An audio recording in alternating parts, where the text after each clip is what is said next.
So new week, new reading vlog. I am carrying over one book from last week, which is Den of Wolves by Julia Murillier. I only have like 100 pages left, and we are sort of reaching the climax and the conclusion of the novel. So I'm very intrigued. I think I'm gonna be able to finish this. It's about, what time could it be? Like 4, maybe, in the afternoon. So I have basically all evening to finish this. So I probably will. So I have that one. And as soon as I've finished it, I will move on to read Kollektivt självmord by Arto Passilina. It is a Finnish author. Wrote a book in Finnish and it's been translated into Swedish. Usually I read my translated works in English because usually the English translation is better. But when it comes to a Finnish author, I think the Swedish translation will be better because Swedish and Finnish aren't close to each other language-wise. They are two completely different languages. But a lot of Finnish people speak Swedish and vice versa. So I think the translation will be closer and better. Also, the cultures are more similar. But I'm buddy reading this with I'm reading it for a book group that I am part of with a friend of mine. And we are supposed to be meeting this weekend, and I have been stressing him out about this. I reminded him and he was like, oh shit, I haven't borrowed the book, and I was like, I haven't borrowed it either. And then I borrowed the book and I sent him a photo of the book, and then he's like, oh wow, you're really stressing me out now. So I'm hoping he's gonna pull through and read this. And it is pretty short. I mean, it's only like 250 pages and the font is quite large. So it will probably go quite quickly. But I need to have this finished before the weekend. So as soon as I finish Den of Wolves, I am moving on to this one. After I've read those 2 books, the cards are up in the air. I have 2 books that I'm thinking that I want to get read, and those are Mun Mun by Jessie Andrews and 100 Years of Solitude by Gabriel Garcia Marquez. This is a classic, and this is just, I don't know what this is. I did a TBR shelf tour and I put this in the category of miscellaneous. It just means that it isn't fantasy, it isn't classics, it is fiction. And I just put everything that's not any of those other categories just in one category. Because those are the sort of things that I reach for. Either I want a fantasy, or I want a non-fiction, or I want something regular, is what I think of them in my head. I usually consider if they are young adult or adult, and I read mostly adult, and this is an adult book as far as I know. But I am quite intrigued to get into this.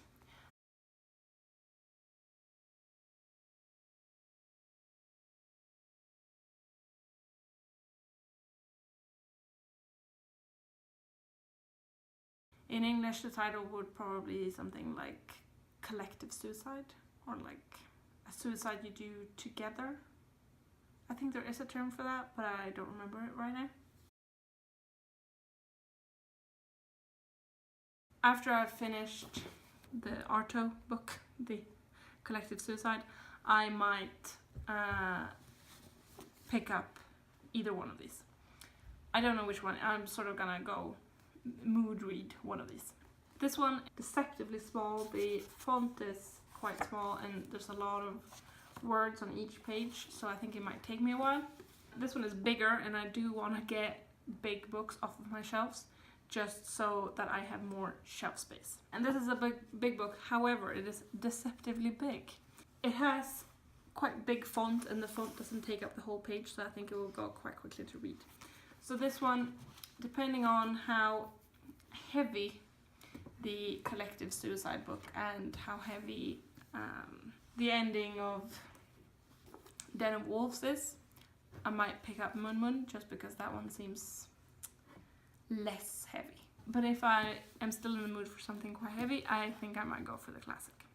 So that's my update for right now. I will check in with you later, hopefully tomorrow.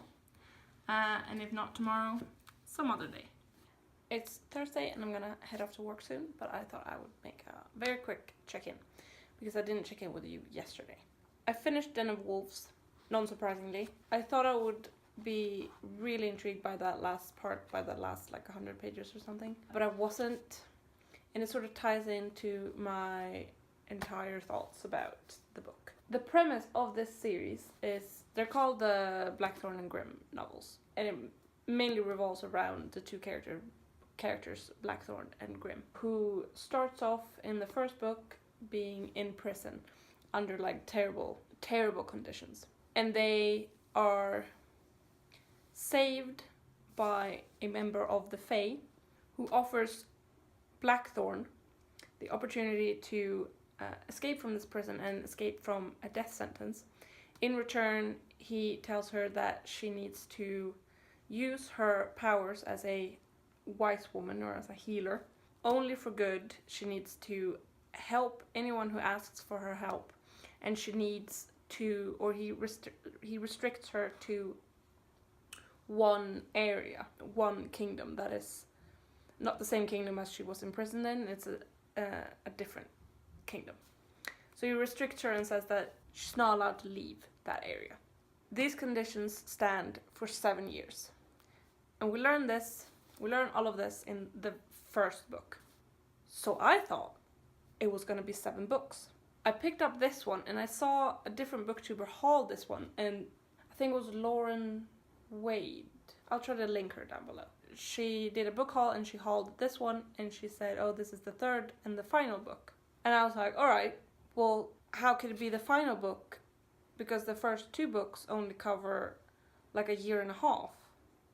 So unless this one covers like 5 years, how can this be the final book? It is the final book, and that disappointed me.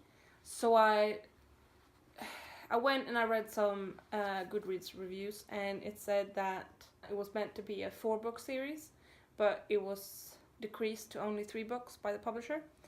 And I don't like that. I would have liked it to be at least 4 books, because I really like the world, I really like the writing, I really like the characters. I was very invested in this, but I was disappointed by the fact that it's only 3 books. And I'm not gonna spoil, because I can't spoil anything that happens in this book. I liked it. I liked the plot, I liked the characters, I liked the writing, as I said, but I didn't like the ending. The ending was way too neatly organized. I felt it went way too quickly and convenient in a way that really disappointed me. I can't say why, because then I'm spoiling the book. Like, I want to say more. I so badly I want to say more, but I can't. Annoyingly. But maybe I'll do a review on this book series, because I have a lot to say about that one. So, I don't know, look out for that video, I guess. And like I mentioned, when I finished Den of Wolves, I was gonna pick up Collective Suicide, Mass Suicide. And I did, and I am almost halfway through. It's about suicide, as you might expect, but I have realized that it's a comedic take on suicide, as comedic as that can be. To sort of summarize the plot, it starts off, there's two characters, 2 men who both independently decide to commit suicide, and they randomly decide to do it in the same barn in Finland. They both decide to do it at the same time, so they find each other, and then they just spend like a weekend together talking about the fact that, like, oh yeah, my life is shit, and my life is shit, and this is why it's shit. And like they talk through it, and they say like, oh, it's very therapeutic to talk to someone else who's in the same position. Maybe we should contact other people. So they put a ad in the newspaper asking like, oh, if there is anyone else who has also considered, like, contemplated suicide, please contact us and we'll hang out. We might be able to help you.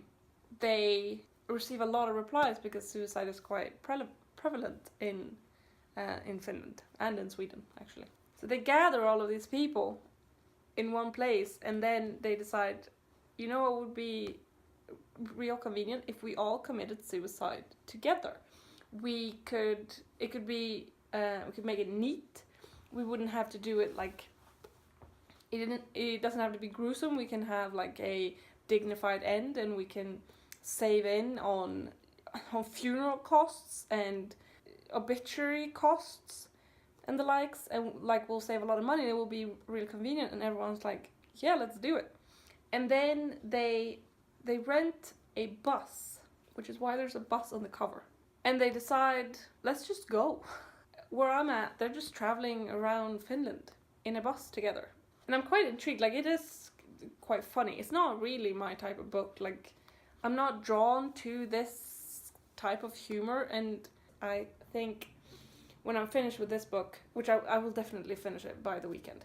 I haven't contacted my friend who I'm doing this book club with.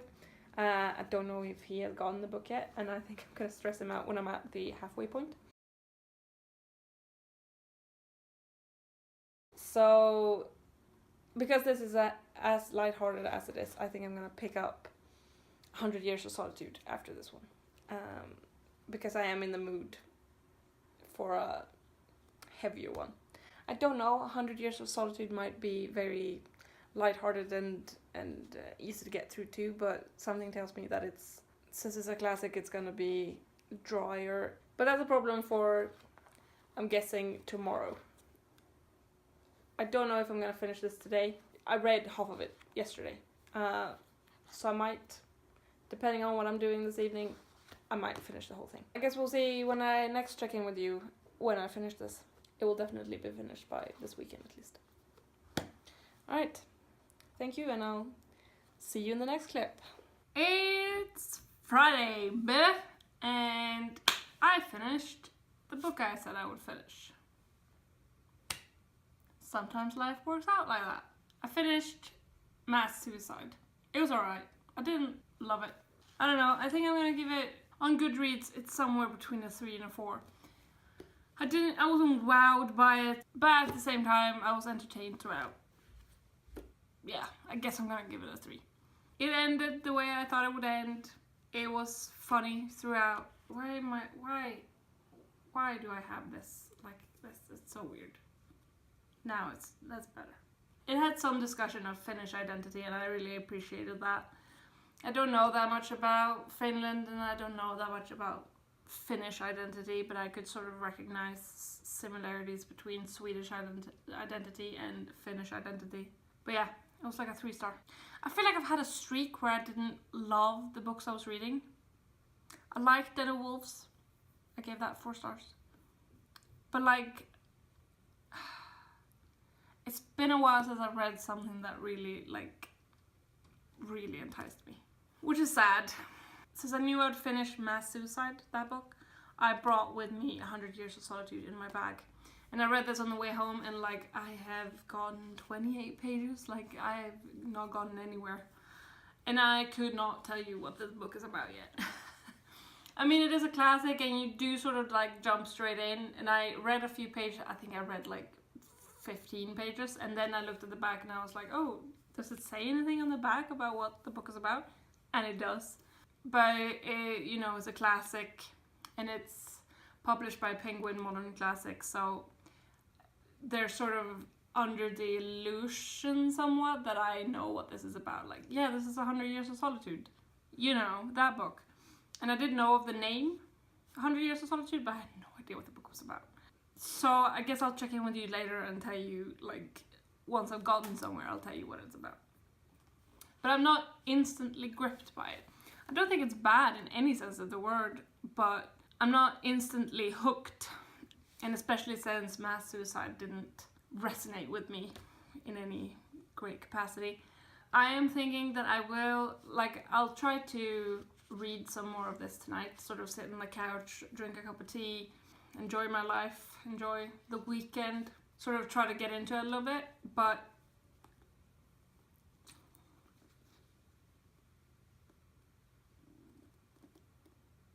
I am also very drawn to this.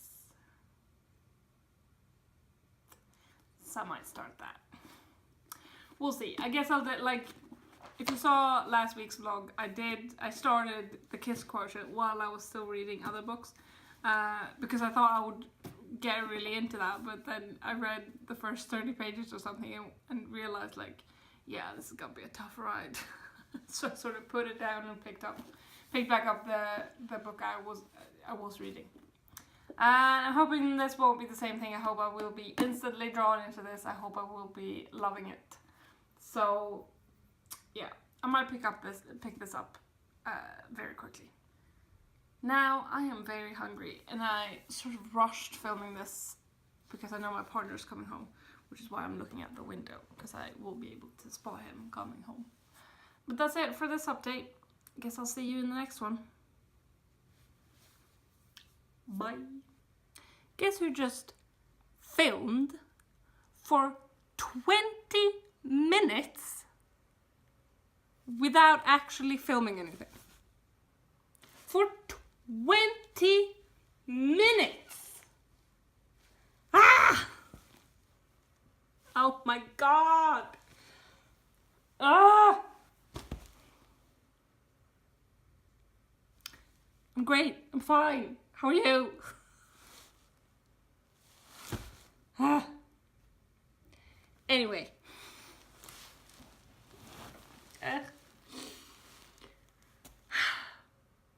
Hello. How was your weekend? Mine was pretty good. I have had a nice weekend. I did a lot of reading on Saturday, and then I had a dog visiting me overnight. I was watching her for a friend of mine.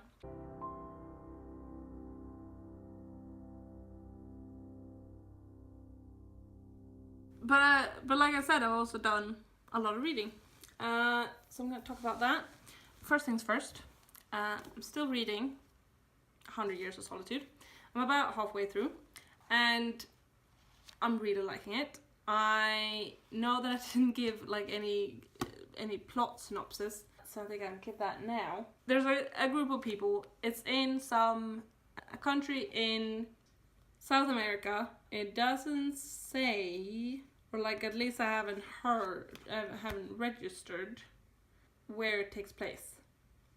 They're saying in the sort of introduction to the author, this book is considered to be one of the best Latin American novels. So maybe it's Latin American. So a group of people, they start a settlement next to a swamp. They are isolated from the rest of the country and from the rest of the sort of world around them. They don't have any connection. In the beginning of the novel, they can't find their way, like they haven't found their way over to like the next village over. They don't know where that is. But they are visited sometimes by traveling people who bring inventions and things that they are not aware of in this settlement. And the main character at the beginning of the novel is totally hooked on this, and he spends all their money on these inventions, and is totally caught up in that. But after a while, they do connect to the neighboring town, and the neighboring town does have postal service, so they are connected to the rest of the country. So that means that this little settlement that they live in is then also connected. And that is the catalyst of the events that follow, in that the little settlement and little village, it grows and becomes larger, like a town. Like more children are born, more people come to the town, and it introduces like the police, and there's a magistrate, but this also introduces sort of the conflict that is in the rest of the country, namely the conflict between the liberals and the conservatives, and the civil war that is currently raging. And this town also becomes a center for some of the conflict. So like if you talk about it like that, it makes perfect sense. The structure, and you're like, oh, I would totally follow that novel. I don't follow this novel for shit. I have to sit and pay attention to everything that is happening, because there's a lot of characters, and the characters, because it starts off with just this couple who founded this village, and they have children, and then their children have children, and there are offshoots here and there, and they have the same name, pretty much all of them. Like, all the names begin with an A, so it's difficult to keep track of who's this character, who's that character, and this character doesn't like that character, and like there's conflict between these characters, and then this is happening, and this is happening, and this one is that one's daughter, and that one is that one's wife, and that was, oh god, like it is a mess. I am, however, having a blast. Like, this whole novel is a wild ride, and I know I say that about a lot of books, but I really mean it with this one. Shit is happening all the time. The plot structure isn't strictly chronological, like, or rather it is chronological, but they keep referring to things that are happening in the future and things that are happening in the past, things that are currently happening, and it's this jumble of events, it's this jumble of characters. I can't keep anything straight, and I have to really focus, and every time I encounter a name I have to like, okay, right, this was this person's son, and this one was this person's nephew, and this one, like, what are these two characters talking now, what are their relationship? And there is a family tree. Oh no, I just dropped my bookmark. Okay, I found my page. Crisis averted. So there is this family tree, and yeah, because it's right at the first page. So when I started, I was like, oh yeah, I probably shouldn't read that because that would probably spoil me for the rest of the book. So I skipped it, and then I kept reading, and then I got like 40 pages in, and I was like, oh shit, like I have no idea what's happening. So I read the back, and that sort of gives the context, the thing about them living in this tiny settlement, isolated from the rest of the world, and the fact that the traveling folk, or the traveling people, come and visits this town with the new inventions. So I was like, okay, so this is what I should pay attention to. And from there on, I was like, okay, then I know what the book is about. But who are all these people? And it got me another like 30 pages. I was at like 60 or 70 pages into the book where I was like, oh yeah, there was that family tree. So I went back and looked at the family tree, and then I was like, okay, now it all makes sense. Like, Cassandra, all the tools were at your disposal if you just knew to use them. Story of my fucking life. There are a couple of hiccups. I'm really liking the characters, especially the matriarch of the family. Is the highlight of the book, in the first half of the book at least. But there are a couple of hiccups. There are a few mentions of incest in different capacities, like some more than others. Some are like for real in incest, like in all the definitions of the word. And some of them are sort of like teetering grey zone. You have the relationship of, like, you have the family relationships, but you're not technically related. Oh yeah, and also one of the characters marries a child. So those are hiccups, and those are things that I am not a fan of. Those are things that I dislike in books. I have a hard time getting past those. But because the book is such a wild ride, you move on quite quickly. Like, it's mentioned, and then you move on to like what's happening right next door, and then it moves back a little bit, and then it moves further on to like, oh, this is what happened a few years in the future, and then it goes back to like the present. So you're not spending a lot of time with those events, which I'm happy about, and it makes it possible for me to get past them. But that is definitely, like, I'm predicting that I on Goodreads is gonna give this a 4, and I think those bits are the things that are gonna drag it down from a 5, because no matter what that says about like culture and the time it was written in, and what that like symbolizes for the story, and how true to life that would be, like in a small settlement people tend to intermarry, it makes it difficult for me. So like I said, I'm having a really great time. I definitely want to keep reading this. I'm reading a lot of books at the moment. I'm going to talk about that. But I think I'm going to focus and prioritize this one and try to finish this one. Try to leave the other ones behind and finish this one. And then I'm also reading Mun Mun, and I'm also about halfway through. Because on Saturday I hadn't connected to either one of them. Like, I hadn't connected to this one, I hadn't connected to 100 Years of Solitude. So I was reading them in tandem. I was reading like a few chapters here and then a few chapters there, which in no way was confusing because there's two completely different stories. What this book is about is there's an alternate reality where how much money you have decides how big you are. So if you are really rich, you are enormous. And if you are really poor, you are tiny. There's an illustration at the front that shows you the relationship between these different tiers of wealth.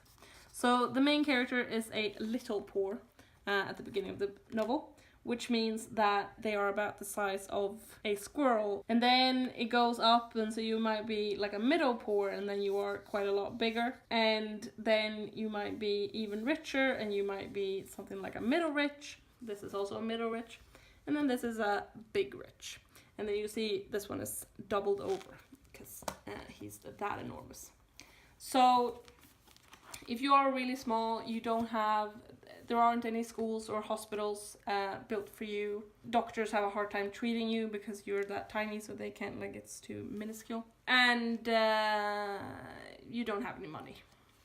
So you don't have any education, or you don't have any job prospects. You might get trampled by cats or by bigger people. It's just one big satirical analogy for our own world and our own society. So the main character is trying to scale up, trying to become bigger.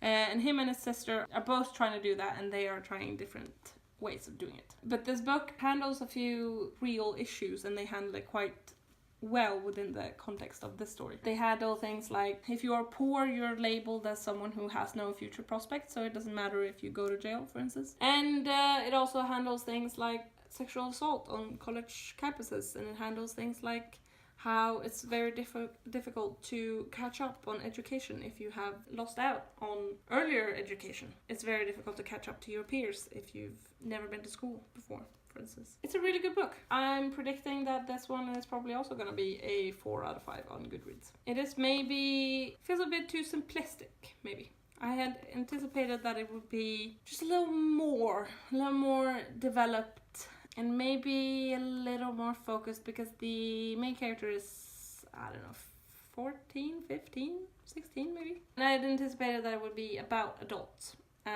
or at least handle more the adult side of things. The character is definitely mostly living in a teenage or child world. He is handling adult issues, like, for instance, the fact that he's poor. But he is handling it definitely within the context of being a teenager and not having much agency in his life in that way. And me as an adult was maybe more interested in reading about adults.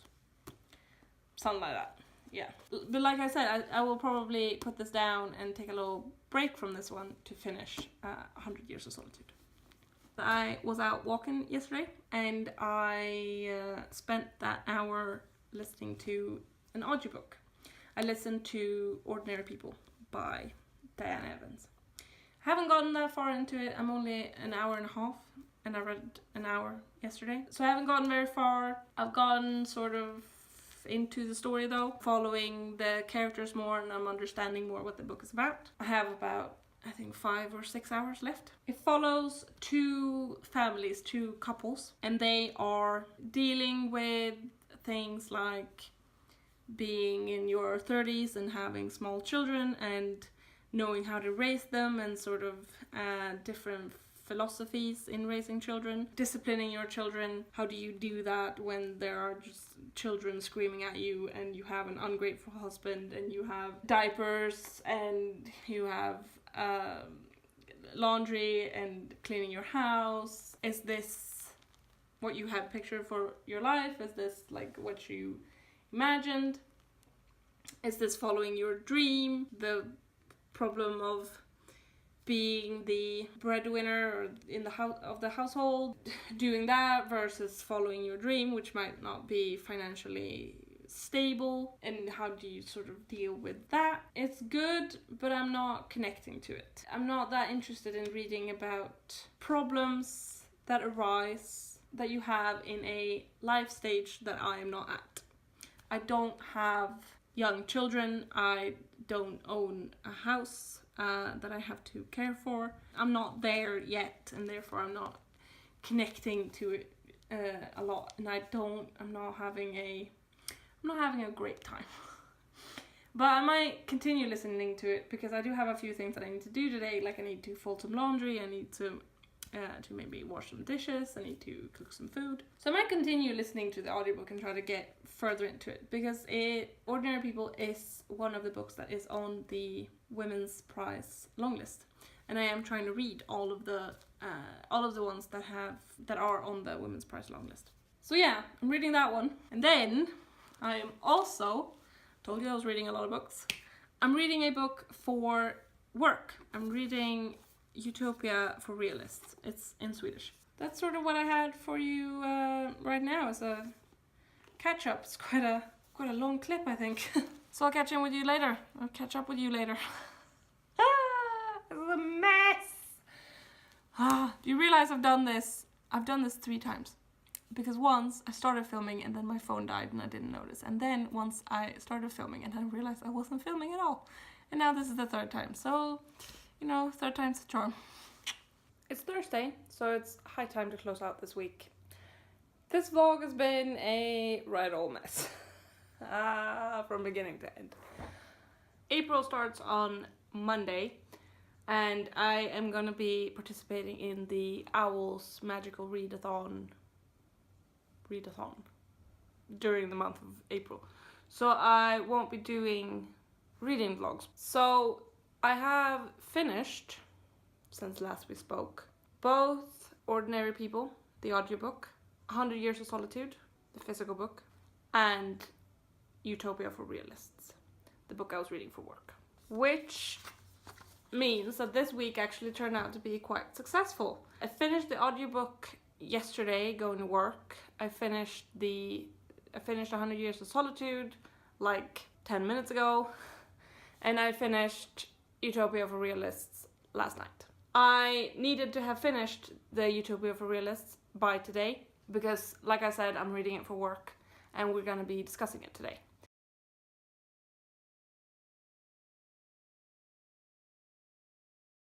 It's about how we've sort of become complacent in the West, in that we have achieved the welfare state, we have almost eliminated poverty and homelessness, but there's still a little bit of a way to go, and we need to start dreaming, start forming a utopia, start realizing that we need to have an end goal that we want to get to, and we need to have ideas for how to get there. The last chapter hit me really hard because it was saying how we don't really have any ideas about things. We just react to what the far right is doing. So all of politics becomes sort of anti-fascist, but the centric or the socialists aren't posting their own ideology and having their own ideas about what they want to do in politics. So it's a really interesting book. It's very easy to get through. It does rely on a lot of facts and on statistics, and it brings up sort of, here's how the ideas that they have could be put into practice, and here's how they have in the past been put into practice, but they have been undone by others that have other political ideas. He is saying that he does feel that the time is ready for basic income.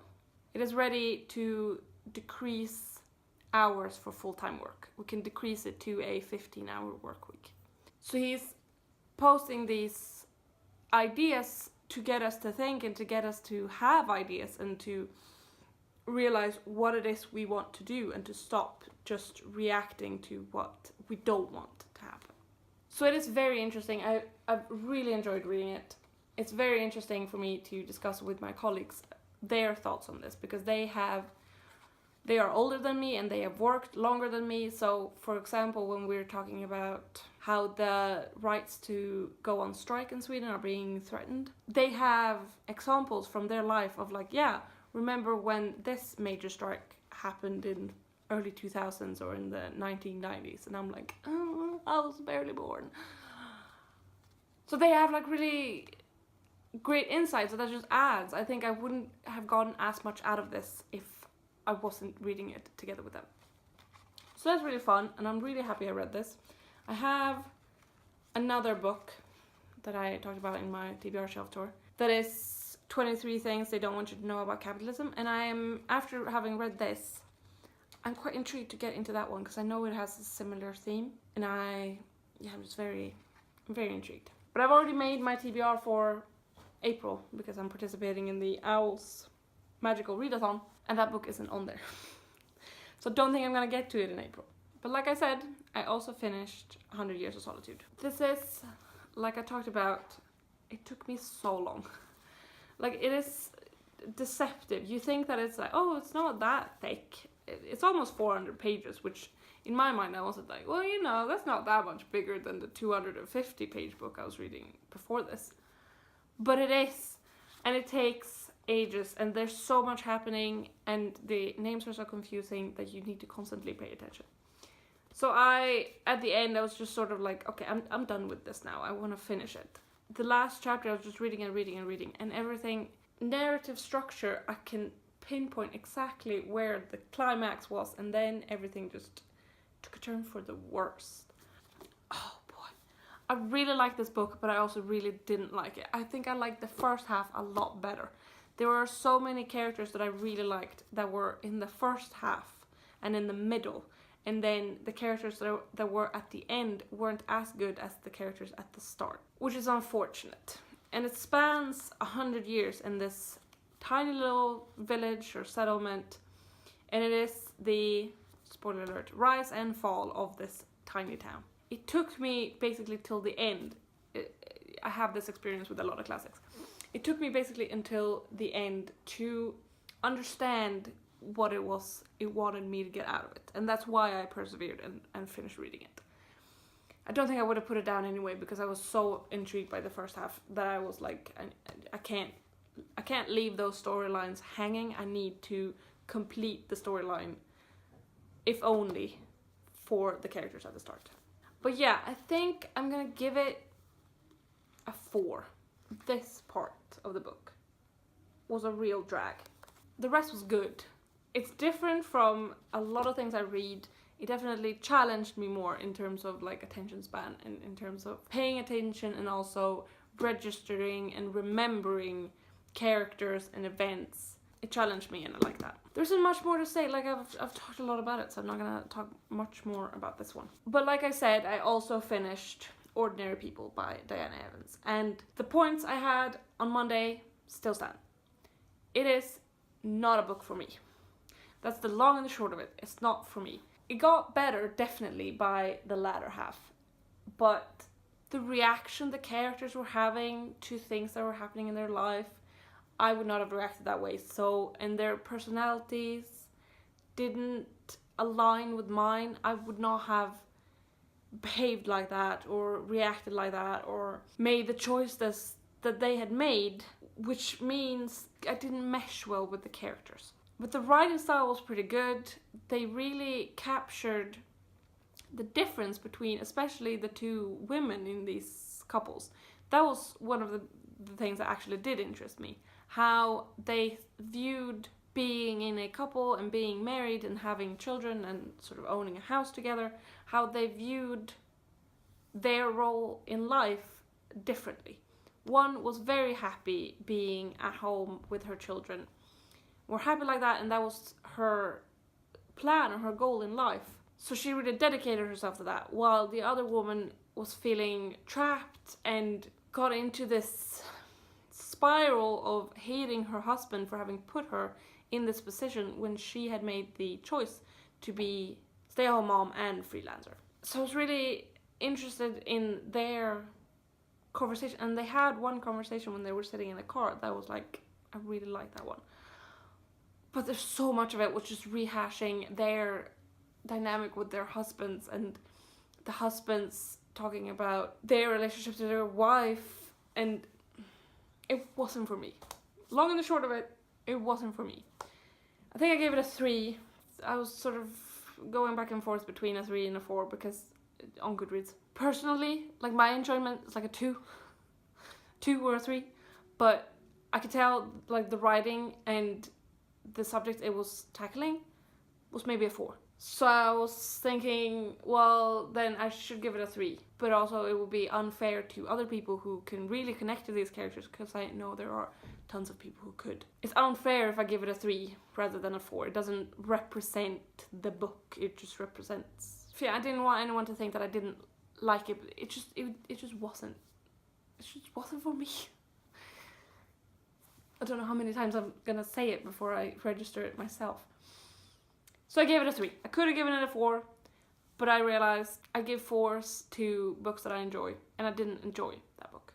I was listening to it on 2 times speed, and I missed some parts of it, but I ended up not caring, because I just wanted it over with, so I could go on to other books. But yeah, that's kind of a good ending to this week, or just to this reading vlog, I guess. I finished a lot of books. I didn't finish Moon Moon, and I am hopefully going to finish it before the end of the week. I guess I'll see you in the next video. Have a lovely April. Bye.